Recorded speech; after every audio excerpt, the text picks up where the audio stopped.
বন্ধুগণ নমস্কার। প্রথমেই আপনাদের অনুরোধ করব আপনারা আমার এই চ্যানেলটি সাবস্ক্রাইব করবেন। আফগানিস্তান আর পাকিস্তানের মধ্যে দীর্ঘদিন যাবৎ একটা টানাপোড়েন চলছে। যখন থেকে 2021 সালে তালিবান ক্ষমতায় এসেছে আফগানিস্তান। পাকিস্তান প্রাথমিকভাবে তালিবানকে সমর্থন করেছিল, কিন্তু ভেবেছিল যে তালিবান বোধহয় তাদের একটা অন্যতম প্রদেশ হয়ে যাবে, 4টা প্রদেশ আছে পাকিস্তানে, অথবা তাদের বিক্রি হয়ে যাবে, অর্থাৎ পাকিস্তান যা বলবে আফগানিস্তান তাই শুনবে। কিন্তু সেটা হয়নি। আফগানিস্তান নিজের স্বাতন্ত্র্য বজায় রেখে নিজেদের কাজকর্ম করে চলেছে।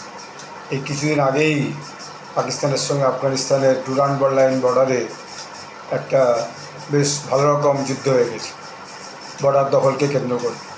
পাকিস্তানের মধ্যে কাবুলের কাছাকাছি আফগানিস্তানে বম বর্ষণ করেছে, ফলে এয়ার স্ট্রাইক করেছে, ফলে সেখানে বেশ কিছু সিভিলিয়ান মারা গেছে। তারপরে টেনশনটা খুবই বেড়েছিল। যাই হোক, কাতার এবং সৌদির মধ্যস্থতায় সেটা বন্ধ হয়ে কাতারের দোহাতে প্রথমে একটা মিটিং হয়।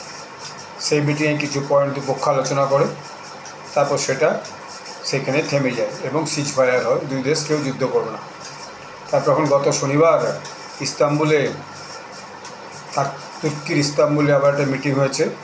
সেখানে পাকিস্তান থেকে দুজন গেছেন এবং আফগানিস্তান থেকে নাকি আফগানিস্তানের ইন্টেরিয়ার ডিফেন্স মিনিস্টার গেছেন, আরও কেউ গেছেন হয়তো। তো সেখানে সেই মিটিংয়ে এই পর্যন্ত যে খবর হলো, আমি টাইমস নিউ ইন্ডিয়ার এইমাত্র একটা খবর পড়লাম, সেখানে বলা হচ্ছে সেখানে সেই মিটিংয়ে কোনো সলিউশন হয়নি। দুপক্ষই তাদের স্ট্যান্ডে